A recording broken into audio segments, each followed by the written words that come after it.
வணக்கம் நண்பர்களே, முக்கிய செய்திகளை இந்த பதிவில் பார்க்க போகிறோம். முதல் செய்தி, திமுக அரசிற்கு அண்ணாமலை மிக கடுமையான கண்டனத்தை தெரிவிச்சிருக்காரு. பின்னணி என்ன தெரியுமா?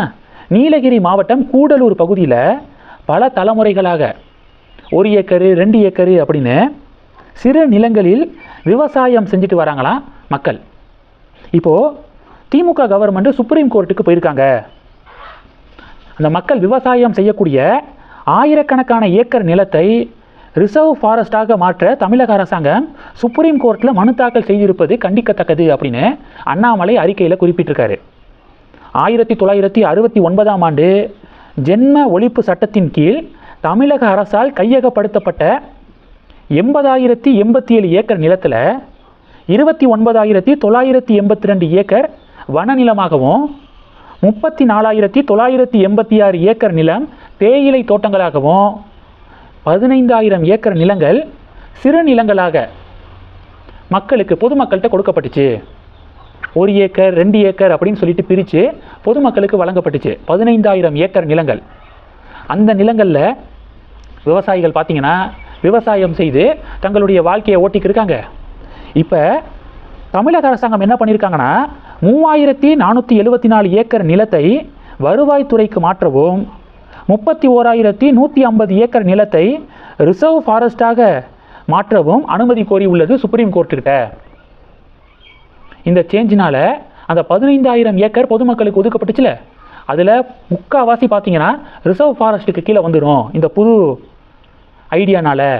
இதனால் பல தலைமுறைகளாக அங்கு வாழ்ந்து வரும் மக்களை நிலத்திலிருந்து வெளியேற்றும் அபாயத்தை இந்த திமுக கவர்மெண்டுடைய இந்த முடிவு உருவாக்கி உள்ளது. வன பாதுகாப்பு அப்படிங்கிற பேரில் ஆயிரக்கணக்கான விவசாய குடும்பங்களின் வாழ்வாதாரத்தை பறிக்கும் எந்த நடவடிக்கையும் எங்களால் ஏற்றுக்கொள்ள முடியாது. மக்களின் நிலம் மக்களுக்கே அப்படின்னு சொல்லிட்டு அண்ணாமலை அறிக்கை வெளியிட்டிருக்காரு. அண்ணாமலையுடைய இந்த அறிக்கை பரபரப்பை ஏற்படுத்தியிருக்கு. உச்சநீதிமன்றத்துக்கு திமுக அரசாங்கம் போயிருக்காங்க.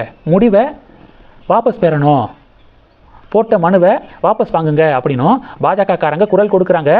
அது மட்டும் இல்லாமல் நீலகிரியில் கூடலூர் பகுதியில் இது சம்பந்தமாக அங்கே இருக்கக்கூடிய மக்களோடு சேர்ந்து பாஜக பேரணி மற்றும் ஆர்ப்பாட்டங்களை நடத்த திட்டமிட்டிருக்காங்களாம். இந்த பேரணி ஆர்ப்பாட்டங்களில் அண்ணாமலையும் கலந்துக்க போகிறாரு அப்படிங்கிற செய்திகள் வருது. ஸோ அண்ணாமலையுடைய இந்த அறிக்கை இன்னைக்கு தமிழகத்தில் பேசுபொருளாக மாறி இருக்கு. இது ஒன்று. ரெண்டாவது, ட்ரம்ப்புக்கு பின்னடைவு அப்படிங்கிறது ரெண்டாவது. ட்ரம்ப்பு பல உலக நாடுகளுக்கு டேக்ஸை கூட்டினார்ல, இது சட்டவிரோதமானது அப்படின்னு அமெரிக்கா நீதிமன்றம் சொல்லிட்டாங்க. இப்போ என்ன தெரியுமா? டேக்ஸை உயர்த்தி நிறையா வரி கிடச்சிருக்கும்ல அமெரிக்காவுடைய கவர்மெண்ட்டுக்கு. 11,91,000 கோடி வரி கிடச்சிருக்கான். உலக நாடுகள், பல உலக நாடுகள்லேருந்து அமெரிக்காவுக்கு இறக்குமதி ஆகக்கூடிய பொருட்களுக்கு இறக்குமதி வரியை கூட்டினார்ல, அந்த கூட்டினதன் மூலமாக 11,91,000 கோடி ரூபாய் வரி கிடச்சிருக்கு. இந்த 11,91,000 கோடி ரூபாயை வட்டியுடன் திரும்ப செலுத்த உத்தரவு. எந்தெந்த நாடுகிட்ட இருந்து இவ்வளவு கூடுதலாக எக்ஸ்ட்ரா இவ்வளவு டேக்ஸை நீங்கள் வாங்கியிருக்கீங்க, இதெல்லாம் வட்டியோட மறுபடியும் அவங்களுக்கே திரும்ப செலுத்துங்க. ஏன்னா அமெரிக்க நீதிமன்றம் இது சட்ட விரோதமானது அப்படின்னு சொல்லிருச்சு. இந்த டேக்ஸ் இம்போஸ் அப்படிங்கிறது இல்லீகல் அப்படின்னு சொல்லிருச்சு. அதனால் இல்லீகலான வரி விதிப்பில் வந்த பணமும் தேவையில்லை, அதை அந்தந்த நாடுகளுக்கு வட்டியோட திரும்பி போட்டுருங்க அப்படின்னு அமெரிக்க வர்த்தக நீதிமன்றம் உத்தரவை பிறப்பிச்சிருக்காங்க. இது ட்ரம்ப்புக்கு பெரிய பின்னடைவை ஏற்படுத்தியிருக்கு. இது 2. இந்த செய்திகளை பற்றி உங்களுடைய பார்வைகளை மறக்காமல் கமெண்ட் பண்ணுங்கள். தொடர்ந்து கணக்கில் இருங்க. அடுத்தடுத்து நிறையா பதிவுகளை பார்க்க போகிறோம். நன்றி. ஜெய் ஹிந்த்.